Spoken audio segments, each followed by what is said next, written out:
आशा करता हूं आप सब बहुत अच्छे होंगे। मेरा नाम है सिद्धांत अग्निहोत्री। स्टडी क्लोज पे आपका बहुत बहुत स्वागत है। दोस्तों I am really sorry, actually मैं थोड़ा वेबसाइट लॉन्च में बिजी था तो 7 दिन बाद लेक्चर आ रहा है, बट कोई बात नहीं, मैं कोशिश करूंगा कि डेली लेक्चर लेके आऊँ। आज हम बात करेंगे, दिल्ली को प्लेग्राउंड समझ के रखा है। गैंगस्टर्स ने दिल्ली में ऐसा आतंक मचाया है, सिर्फ लॉरेंस बिश्नोई की बात नहीं है दोस्तों, बल्कि बहुत सारे गैंग्स दिल्ली में समय ऑपरेट कर रहे हैं, जो कि चिंता का सबब है पुलिस के लिए भी और आम जनता के लिए भी। एक्चुअली क्या है कि यहाँ पे तिलक नगर में कार शोरूम था, तो पिछले हफ्ते यानी कि मंडे को लगभग 7 बजे शाम के 3 लोग जो है वो शोरूम में आए। उसमें से एक बाहर था, 2 अंदर गए। बोले कि भैया हमने कार बुक कराई थी तो ज़रा कार की स्लिप दे दी। जब उस कार पे नाम था गैंगस्टर्स का, जैसे ही वो स्लिप ला रही थी उसने निकाली, गोली चला दी। 5 लोग घायल हुए, गोली चला दी तो जो ग्लास डोर होता है ना उस पर लगी, जब आप खोलते हो ना, ठीक है, आने के लिए उस पर लगी। और उसके बाद जो है वो फरार हो गए। अब उसके बाद 5 करोड़ की धमकी आई है। जो ओनर है हिमांशु भाऊ ने 5 करोड़ की धमकी दी कि 5 करोड़ रुपए तुमको देने हैं एज अ प्रोटेक्शन मनी। तो प्रोटेक्शन मनी हमको चाहिए। फिर जो ओनर था उसने डीसीपी से मुलाकात की। कमिश्नर ने बोला है कि दिल्ली में जो भी रहते हैं, जितने भी बिजनेसमैन हैं, परेशान ना हो। लेकिन जो ट्रेडर्स हैं वो बहुत गुस्सा है, कहने लगे कि भैया अगर ऐसा होने लगा तब तो चल चुका हमारा बिजनेस। बहुत बढ़िया, वाह क्या काम कर रही है पुलिस। तो मंडे को जो ये पूरा कांड हुआ है, इससे काफ़ी लोग डरे हैं। अब यहाँ नीरज फरीदपुरी और नवीन बाली, ये 2 गैंगस्टर्स थे जो गए शोरूम के अंदर, ठीक है ना। ओनर था तरुण मलिक। अब कॉप्स ने बाली को पकड़ा क्योंकि सब कुछ सीसीटीवी कैमरे में तो कैद हो ही गया। और एक और गैंगस्टर नीरज बवाना, जो कि तिहाड़ है, अभी इनकी कस्टडी पे भी फैसला आना है। तो अब ये दोनों, बाली और बवाना, जो शोरूम में गया, और जो बवाना, नीरज बवाना तो खैर आपको पता ही, बहुत बड़ा नाम है। इसने ये दोनों साथ में काम करते हैं। लेकिन बड़ी बात क्या है कि हिमांशु भाऊ ने धमकी दी, 5 करोड़ मुझे प्रोटेक्शन मनी चाहिए। आमतौर पर इसी तरीके से धमकी दी जाती थी, ठीक है। ज्यादातर गैंगस्टर्स बाहर से काम करते हैं। लॉरेंस बिश्नोई भले ही जेल में बंद है, लेकिन गोल्डी बरार उसका बिजनेस संभालता है, जो कि बाहर से बाहर काम करता है। हिमांशु भाऊ, लखबीर सिंह लांडा, क्योंकि बाहर तक तो पुलिस पहुंच नहीं पाएगी, आप क्या ही कर सकते हो। लेकिन इनके रूट्स जो है वो यहां पे भी हैं।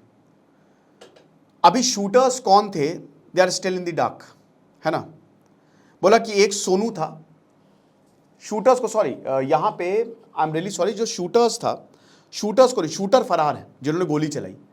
यहां पे नवीन बाली, जो एक और गैंगस्टर, उस नवीन और बाली और नीरज बवाना दोनों साथ में काम करते हैं। नवीन बाली का हाथ बताया जा रहा है, तो इसीलिए उससे पूछताछ की। अब शूटर्स के बारे में बताया जाता है कि सोनू नाम का एक आदमी है जिसने फरवरी और मार्च में दिल्ली और सोनीपत में मर्डर किए थे। ये उसकी तरह लगता है एकदम। क्राइम यूनिट्स जो हैं वो इस केस को प्रोब कर रही हैं कि भाऊ और फरीदपुरिया ने शूटर्स को अरेंज किया, और जो स्पॉटर था उसने बाहर गाड़ी पार्क करके रखी थी, तो जैसे ही फायर की तुरंत भागे, फरार हो गए। समझ रहे हो, ये चीज है। पिस्टल्स जो थी वो हो सकता है फरीदपुरिया ने दी हो, जो कि कौशल, एक और जेल गैंगस्टर, उसका एसोसिएट है। तो भयानक गैंग कोऑर्डिनेशन हमको यहां पे देखने को मिल रहा है। तो सिर्फ लॉरेंस बिश्नोई की यहां पे बात नहीं है, बाकी राइवल्स भी जो हैं, जिसमें भाऊ आता है, उसने दिल्ली को अपना प्लेग्राउंड बना के रखा हुआ है। अब हो सकता है कि दोनों सिंडिकेट्स में आपस में मुठभेड़ हो जाए, दोनों गैंग्स आपस में लड़ जाएं। लेकिन इसमें पुलिस क्या कर रही है, सबसे बड़ी बात यह है। एग्जिस्टिंग गैंग्स ऑफ दिल्ली अगर हम बात करते हैं, जिसमें बिश्नोई और भाऊ, ये ऑलरेडी वॉर पे हैं कि सुप्रीमेसी किसकी रहेगी, कौन दिल्ली पर राज करेगा। वो सत्या में सीन नहीं है, मुंबई का किंग कौन, भीकू मात्रे। वो सच्चाई थी, मुंबई की एक टाइम अंडरवर्ल्ड बहुत आज भी है, इतना ताकतवर नहीं है, लेकिन अब ये दिल्ली में पांव पसार रहा है। अब सिस्टम में ऐसा तो है नहीं कि विदाउट सिस्टम हो जाएगा, हर कोई नहीं, लेकिन कुछ ना कुछ तो लीकेज है। पुलिस कैसे इन चीज़ों को, पुलिस अगर अपनी पे आ जाए, लॉ एंड ऑर्डर, अगर पुलिस अपनी पे आ गई ना तो समझ लीजिए स्वर्ग हो जाएगा। पुलिस अगर बहुत ईमानदार हो गई तो फिर कोई दिक्कत ही नहीं है, लॉ एंड ऑर्डर की सिचुएशन बिल्कुल सही हो जाएगी। बिश्नोई ने बॉक्सर गोगी गैंग के साथ हाथ मिलाया, है ना।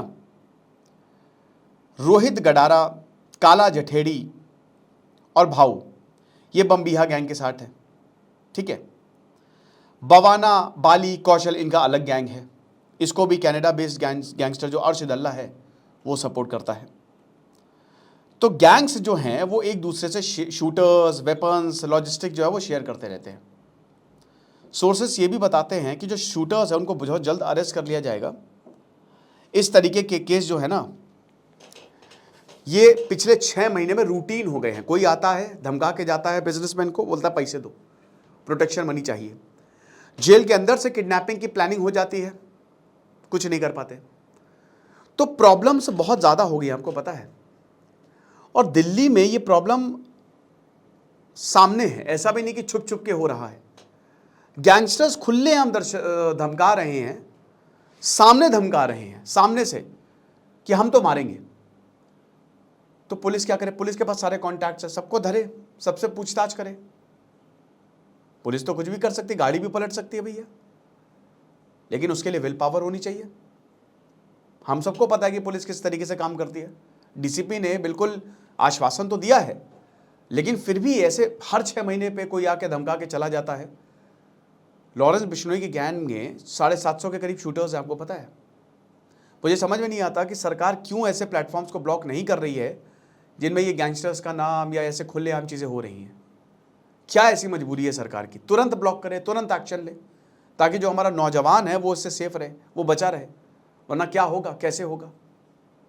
शरीफ इंसान कहाँ जाएगा? सोचने की ज़रूरत है हमको। ये छोटा सा लेक्चर था दोस्तों, आई होप आपको समझ में आया होगा। क्राइम अफेयर्स पे और लेक्चर्स आते रहेंगे दोस्तों, मेरा वादा है। थोड़ा सा मैं लेट हो गया, मुझे माफ़ कर दीजिए। खुश रहिए, पढ़ते रहिए। दिस इज सिद्धांत अग्निहोत्री साइनिंग ऑफ।